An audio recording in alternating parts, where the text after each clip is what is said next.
براءة من الله ورسوله إلى الذين عاهدتم من المشركين فسيحوا في الأرض 4 أشهر واعلموا أنكم غير معجز الله وأن الله مخزي الكافرين.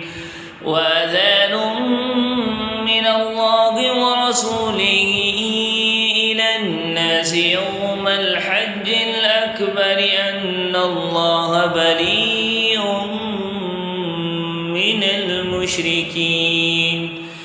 من المشركين ورسوله فإن تبتم فهو خير لكم وإن توليتم فاعلموا أنكم غير معجز الله وبشر الذين كفروا بعذاب أليم. إلا الذين عاهدتم من المشركين ثم لم ينقصوكم شيئا ولم يظاهروا عليكم أحدا فأتموا إليهم عهدهم إلى مدتهم إن الله يحب المتقين. فإذا انسلخ الأشهر الحرم فاقتلوا المشركين حيث وجدتموهم وخذوهم واحصروهم واقعدوا لهم كل مرصد. فإن تابوا وأقاموا الصلاة وآتوا الزكاة فخلوا سبيلهم إن الله غفور رحيم.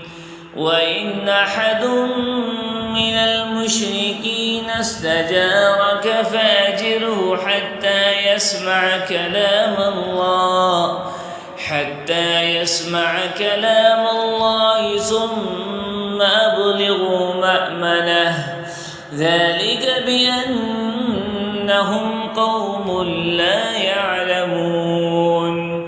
كيف يكون للمشركين عهد عند الله وعند رسوله إلا الذين عاهدتم عند المسجد الحرام فما استقاموا لكم فاستقيموا لهم إن الله يحب المتقين. كيف وإن يظهروا عليكم لا يركبوا فيكم إلا ولا ذمة يرضونكم بأفواههم وتأبى قلوبهم وأكثرهم فاسقون. اشتروا بآيات الله ثمنا قليلا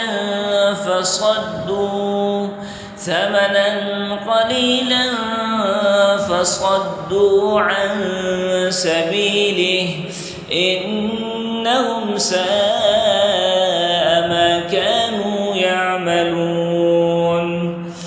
لا يرقبون في مؤمن إلا ولا ذمة وأولئك هم المعتدون. فإن تابوا وأقاموا الصلاة وآتوا الزكاة فإخوانكم في الدين ونفصل الآيات لقوم يعلمون.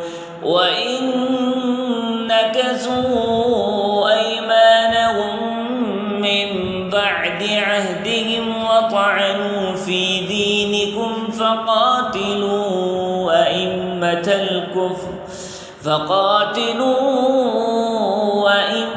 الكفر إنهم لا أيمان لهم لعلهم ينتهون.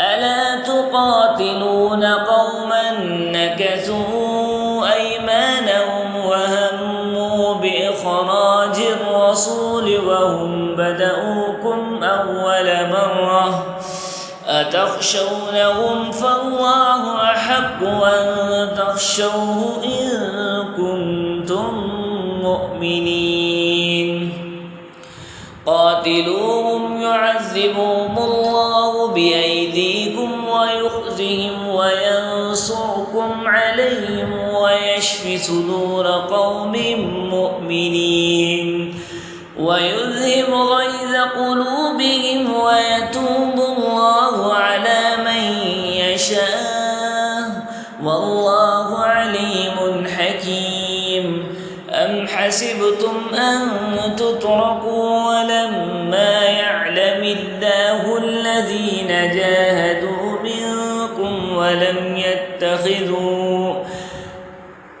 ولم يتخذوا من دون الله ولا ورسوله ولا المؤمنين وليجة والله خبير بما تعملون